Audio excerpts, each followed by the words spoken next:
ಅಣ್ಣ ತುಂಬಾ ಚೆನ್ನಾಗೈತೆ. ಯಾರು ಹಿಂಗ್ ಮಾಡಕ್ಕಾಗಲ್ಲ. ವರ್ಷ ಅದ್ಭುತನೇ ಹೊರ್ತು ಕಡಿಮೆ ಇಲ್ಲ, ಅಷ್ಟು ಚೆನ್ನಾಗಿತ್ತು.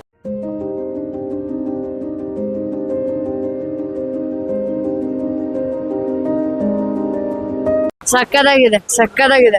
ತುಂಬಾ ಖುಷಿ ಆಗುತ್ತೆ ನಮ್ ಗೌರಿಬಿದನೂರಲ್ಲಿ ಇದು ದೊಡ್ಡದ ಗಣಪತಿ ಇದು ರೆಡಿ ಆದಾಗಿಂದ ನೋಡ್ಬೇಕು ಅನ್ನೋದೇ ಒಂದು ಕ್ಯೂರಿಯಾಸಿಟಿ.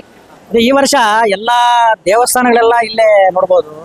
ಕೇದಾರ್ನಾಥ್ ಆಗ್ಬೋದು, ಬದ್ರಿನಾಥ್ ಆಗ್ಬೋದು, ತಿರುಪತಿ, ಶಬರಿಮಲ ಎಲ್ಲಾ ದೇವಸ್ಥಾನಗಳು ನಾವು ಇಲ್ಲಿ ಒಟ್ಟಾಗಿ ನೋಡಬಹುದಂತ ಸನ್ನಿವೇಶನೂ ಒದಗಿಸ್ಕೊಟ್ಟಿದ್ದಾರೆ. ಹೆಮ್ಮೆ ಅನಿಸ್ತಾ ಇದೆ. ಬಿದ್ನೂರಲ್ಲಿ ಬೈಪಾಸ್ ಗಣೇಶ ಹೆಮ್ಮೆ. ಇಂಪ್ರೂವ್ನೇ ಆಗ್ತಾ ಇದೆ, ಬಟ್ ಕಮ್ಮಿ ಮಾತ್ರ ಆಗ್ತಾ ಇಲ್ಲ. ಈ ವರ್ಷ ಇನ್ನೂ ಚೆನ್ನಾಗಿದೆ ಡೆಕೋರೇಷನ್. ಗಣೇಶ ಹಬ್ಬ ಸೂಪರ್ ಆಗಿದ್ದಾನೆ. ತುಂಬಾ ಚೆನ್ನಾಗಿದೆ. ಪ್ರತಿ ವರ್ಷ ತರ ಇನ್ನೂ ಚೆನ್ನಾಗಿದೆ ಈ ವರ್ಷ. ಡೆಕೋರೇಷನ್ ಮಾಡಿರೋದು ಮತ್ತೆ ಬೇರೆ ದೇವಸ್ಥಾನಗಳು ಕಟ್ಟಿರೋದು ಮಾಡೆಲ್ ಸಿಕ್ಕಿರೋದು ತುಂಬಾ ಚೆನ್ನಾಗಿದೆ.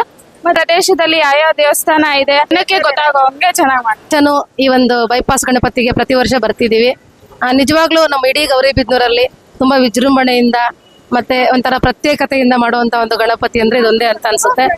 ಅದ್ರ ಜೊತೆಗೆ ಒಂಥರ ತುಂಬಾ ದಿನಗಳಿರ್ತಾರೆ, ಪ್ರತಿದಿನ ಒಂದೊಂದ್ ತರ ಕಾರ್ಯಕ್ರಮಗಳನ್ನ ಹಮ್ಮಿಕೊಂಡಿರ್ತಾರೆ. ಮತ್ತೆ ಅರೇಂಜ್ಮೆಂಟ್ಸ್ ಎಲ್ಲ ತುಂಬಾನೇ ಚೆನ್ನಾಗಿದೆ. ಒಂದು ಬರೋದಿಕ್ಕೆ ಅಂತ ಒಂದು ಲೈನು, ಹೋಗೋದಿಕ್ಕೆ ಅಂತ ಒಂದು ಲೈನು. ಇಲ್ಲಿ ಕ್ರೌಡ್ ಅಂತಾನೆ ಅನ್ಸೋದಿಲ್ಲ. ಮತ್ತೆ ತುಂಬಾನೇ ಚೆನ್ನಾಗಿ ಈ ಸರಿ ಅಂತೂ ಡೆಕೋರೇಷನ್ ತುಂಬಾನೇ ಚೆನ್ನಾಗಿದೆ. ಫ್ಲವರ್ ಡೆಕೋರೇಷನ್ ಒಂದೊಂದು ವರ್ಷನೂ ಪ್ರತಿ ವರ್ಷನೂ ಡಿಫ್ರೆಂಟ್ ಆಗಿ ಮಾಡ್ತಾ ಇರ್ತಾರೆ. ಆ ಒಂದು ವಿಭಿನ್ನತೆ ಇಲ್ಲಿ ತುಂಬಾ ಚೆನ್ನಾಗಿ ಕಾಪಾಡ್ಕೊಂಡು ಬರ್ತಾ ಇದ್ದಾರೆ.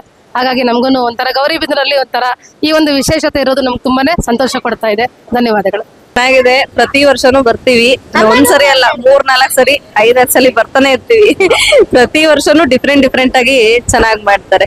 ಗೌರಿಬಿದನೂರಲ್ಲೇ ದೊಡ್ಡ ಗಣೇಶ ಅಂದ್ರೆ ಇದೇನೆ. ಮತ್ತೆ ಇದು ಚೆನ್ನಾಗಿ ಮಾಡಿದೀರಾ, ಸೂಪರ್. ಗೌರಿಬಿದನೂರಲ್ಲಿ ಸುತ್ತಮುತ್ತ ಹಳ್ಳಿಗಳಿಗೆ ಇದು ತುಂಬಾ ಅಂದ್ರೆ ತುಂಬಾ ಫೇಮಸ್. ಅದ್ರಲ್ಲೂ ನೋಡಕಂತೂ ತುಂಬಾ ಅದ್ಭುತವಾಗಿ ಕಾಣ್ತಾ ಇದೆ. ಮಲ್ಕಾಪುರದಿಂದ ಇಲ್ಲಿಗೆ 7-8 ಕಿಲೋಮೀಟರ್ ಆಗುತ್ತೆ. ಮಳೆಯಲ್ಲಿ ಕೂಡ ಇಷ್ಟು ಚೆನ್ನಾಗಿ ಬಂದಿದ್ದಾರೆ ಅಂದ್ರೆ ಅಷ್ಟೊಂದು ಅದ್ಭುತವಾಗಿ